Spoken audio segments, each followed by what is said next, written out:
Hi there, I'm meteorologist Robert Spetter. We're heading into the 14th of June, 2024. I hope everyone's having a fantastic day wherever you are today.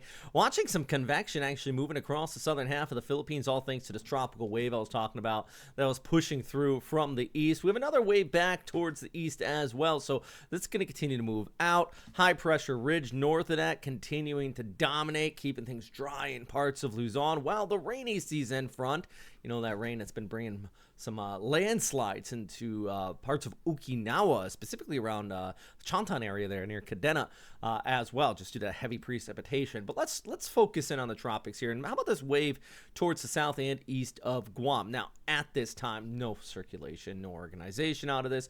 But some ensembles do kind of want to hint at something as this runs off towards the west.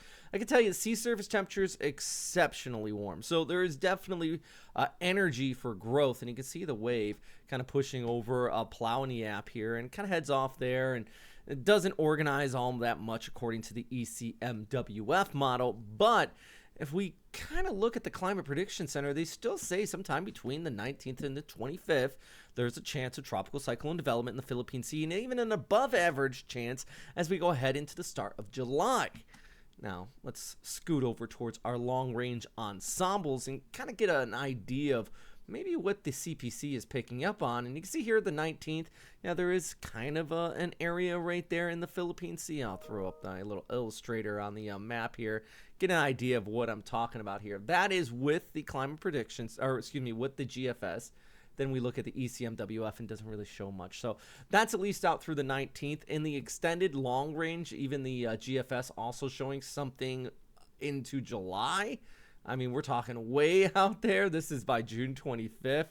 So, you know, the long range forecast continues to hint at something, which is not a surprise as we wrap up the month of June into July. I think like every year, it's more unusual in the Western Pacific to not have a named storm system around that time of year versus having a named storm system. So yeah, it wouldn't be unheard of to have one. The big question is where and when. Would that high pressure ridge still be in place at that point? And if it is, then we would have a kind of a straight runner down towards the south, allowing it for more fuel instead of recurving towards the north and impacting places like Japan. So this is why we're always not only watching the potential for individual tropical systems, but in this type of scenario where we don't have a specific storm to track, we're watching the overall pattern. And that's why every single update I start with a look at the map and just letting you know where the big features are, because that dictates and illustrates what the forecast is going to look like throughout that extended outlook. So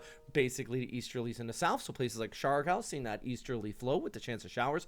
Baguio, the southwest monsoon, and the northwest coast of Luzon also going to rainfall, as well as places like Manila, isolated afternoon showers. Now this is not widespread, and I know it is the southwest monsoon, so you're thinking Habagat, but it's not continuous. Once you get that peak of daytime heating up to 30 degrees, and you can even see this here on this high resolution guidance. Dry in the morning, 6, 7, 8, 9, whoop, 2, 3 o'clock, pops right off. You get those thunderstorms, that very tropical, short time heavy rain, kicks off on Friday, Saturday, and even heading into Sunday. And this is a really good illustration of what I'm talking about with that tropical atmosphere in northwestern Luzon. Overall rainfall accumulation, yeah, this map also says it all for you. In fact, let's just loop this all the way through Wednesday, and what we're going to do is we're going to grab this right here, and this is our little kind of indicator where the heaviest precip. So we go over places like, you know, over the course of the next 5-6 days, some parts of northwestern Luzon with that monsoon could see up in 150 millimeters. Watch this. Watch over towards Okinawa. That is 2 to maybe even 300 millimeters, 400 in southeastern China, around Guangzhou province, out there just south of Japan as well. High rain totals. That is the rainy season front versus kind of the monsoon and those easterlies in the south. And the reason why we call it the rainy season front, good old hydrangea season, right? All right, so anyways, here's a look at that flyover for our friends in the Philippines. Got that chance of some showers with the easterlies while we scoot back towards the north. And as I mentioned, those afternoon thunderstorms still flaring up across parts of Luzon, especially on the west coast. Quick update today, guys, and I mean, good news, we don't have anything crazy to talk about in the Western Pacific. There's no typhoons or super typhoons, nor does the long range guidance indicate that. but we're always keeping an eye on it. But I make these updates because so many of you watch, you give me such good feedback, and also because of our Patreon supporters. If you like these updates and you're new to the channel and you're like, I want more of this, even just $2 a month does go a long way just keeping these updates going. So I can't thank you guys enough on Patreon who support the channel. And it goes as far as the graphics. I've been sitting down these last couple updates just trying to get through and show you different aspects and satellite imagery, but a lot of times I'm standing up in our green screen, our little studio here, so it really does go a long way with just making all of that stuff possible. So yeah, that's a look what's happening out there today. I shared these photos in yesterday's update too. Big thanks for everybody who just sends me some photos on my Facebook page, Robert Spetta Weather. If you send me some nice stuff, I'll try my best to get them into these updates. I love this sunset. Oof, absolutely gorgeous. By the way, if you want to get me some sunrise or sunset shots, Manila's sunrise is at 5:26 a.m. Sunset's at 6:27.